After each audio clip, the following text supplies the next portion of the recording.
ဆေးရုံဆေးကမ်းများမှအဆုတ်ရောင်အဆုတ်ကင်ဆာများအယိုးကျိုးအသေးကြောက်ကပ်ဥရောဂါနှင့်ဘရောဂါပေါင်းစုံများအတွက်လူနာများကိုဓာတ်မှန်နှင့်အတူထုတ်ပေးသော DVD သို့မဟုတ် CT ချက်ခွေတွင်ပါဝင်သော AUA-CT စကင် MRI စသည့်တစ်ကွန်ဓာတ်မှန်ဖိုင်များကိုကြည့်ရှုစစ်ဆေးနိုင်သည့် eFLINLY software ဖြစ်ပါသည်ပထမဆုံး DVD သို့မဟုတ် CT ကိုကွန်ပျူတာတွင် DVD သို့မဟုတ် CT ကိုဖွင့်ပါသို့မဟုတ်စသဖြင့်ကူးပေးပါကကွန်ပျူတာတွင်စတစ်ကိုဖွင့်ပါပြီးလျှင် CT စကင်ဓာတ်မှန်ဖိုဒါကိုဖွင့်ပါ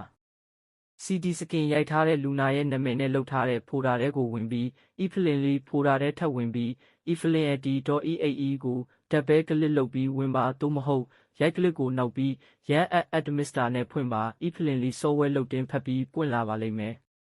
software ပွင့်ပြီးလူနာအမည်ရွေးချယ်သောပေါက်ပွင့်လာလျင် CT စကင်ရိုက်ထားသည့်လူနာအမည်ကိုထိပြီး View ဆိုတဲ့ခလုတ်ကိုကလစ်လိုက်ပါ CT စကင်ရိုက်ထားသည့်ဓာတ်မှန်ပုံနှစ်ပုံဘေးချင်းကပ်ပေါ်လာပါလိမ့်မယ်တစ်ပုံချင်းကြည့်ခြင်းရင်4004 icon လေးကိုထိပြီး Siri မှာ One View ကိုကလစ်လိုက်ပါ Mouse right ကလစ်ကိုထိပြီးပေါ်လာသောဇယားတွင် CT စကင်ရိုက်ထားသည့်ဓာတ်မှန်ပုံတွေကိုတစ်ပုံချင်းပြောင်းကြည့်နိုင်ပါတယ်မှန်ပြီးလူ icon တင်ကေတလေးကိုထိပြီးကြလာသောအကွက်တွင်ပုံများကိုရာခိုင်နှုန်းအလိုက်စိတ်ကြိုက်ချဲနိုင်ပါတယ် custom ကိုထိပြီးကြိုက်နှစ်သက်ရာကဏ္ဍကိုရိုက်ပြီးစိတ်ကြိုက်ချဲနိုင်ပါတယ်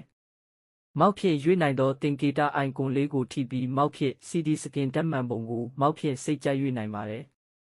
တချို့ CT စကင်ဓာတ်မှန်ပုံများတွင်ကိုယ်ခန္ဓာအစိတ်ပိုင်းလှုပ်ရှားမှုကိုမီလီစက္ကန့်အသေးစိတ်ရိုက်ထားသည်ကိုဗီဒီယိုလိုမျိုး CT စကင်ဓာတ်မှန်ကိုမောက်က16ဝီကိုလှည့်ပြီးကြည့်နိုင်ပါတယ် CT စကင်ဓာတ်မှန်ပုံကိုမောက်နဲ့ရိုက်ကလစ်ကိုထိပြီးကိုကြည့်ချင်တဲ့ဓာတ်မှန်ပုံကိုရွေးချယ်ပြီးမီနူဘာမှedit ခလုတ်ကိုထိပြီးကြလာသောဇယားတွင် select မြင်းဆောင် select all image in series ကိုထိပြီးကိုခန္ဓာအစိတ်ပိုင်းလှုပ်ရှားမှုပါတဲ့ CT စကင်ဓာတ်မှန်ပုံကိုဗီဒီယိုအနေနဲ့ထုတ်နိုင်ပါတယ် select ခလုတ်ကိုတစ်ချိန်ကလစ်ပြီးလျင်ပုံသို့မဟုတ်ဗီဒီယိုထုတ်ရန်မီနူဘာကဖိုင်ကိုကလစ်ပြီးကြလာသောဇယားတွင် export ဖို့ AVI ဗီဒီယိုသို့မဟုတ် image ကိုရွေးပြီး CT စကင်ဓာတ်မှန်ကိုပုံသို့မဟုတ်ဗီဒီယိုဖြစ်ပြန်ထုတ်နိုင်ပါတယ်ပေါ်လာသောပေါက်တွင်ဗီဒီယိုဆက်တင်အပြင်ဆင်များအဆင်ပြေစေရန်ပုံတွင်ပြထားသည့်အတိုင်းပြင်ဆင်ပါပြီးလျှင် Create ဆိုတဲ့ခလုတ်ကိုကလစ်လိုက်ပါဖိုင်နှမ်းကိုကြိုက်နေရပေးပြီးကွန်ပျူတာ၏ကြိုက်ရနေရာတွင်ဗီဒီယိုဖိုင်ကိုသိမ်းနိုင်ပါသည့်ပုံကိုလည်းဗီဒီယိုနည်းတူသိမ်းနိုင်ပါတယ် CT စကင်ဓာတ်မှန်ဗီဒီယိုထုတ်ထားတဲ့ဗီဒီယိုတွေကိုပြန်ကြည့်ဖို့ဗီဒီယိုပလေယာတိုင်းမရပါဘူးပုံမှာပြထားတဲ့ AVI ပလေယာ software ကို download ဆွဲပြီးဖုန်းမှာဖွင့်ကြည့်ပါမီနူဘာမှတူဘာကိုကလစ်ပြီးပေါ်လာသောပေါက်တွင် Fuse ကိုကလစ်ပြီးကြန့်ရှိသေးသောဖန်ရှင်လှုပ်ဆောင်ချက်များလှုပ်ဆောင်နိုင်ပါသေးတယ်နတ်သမီးလေးရေ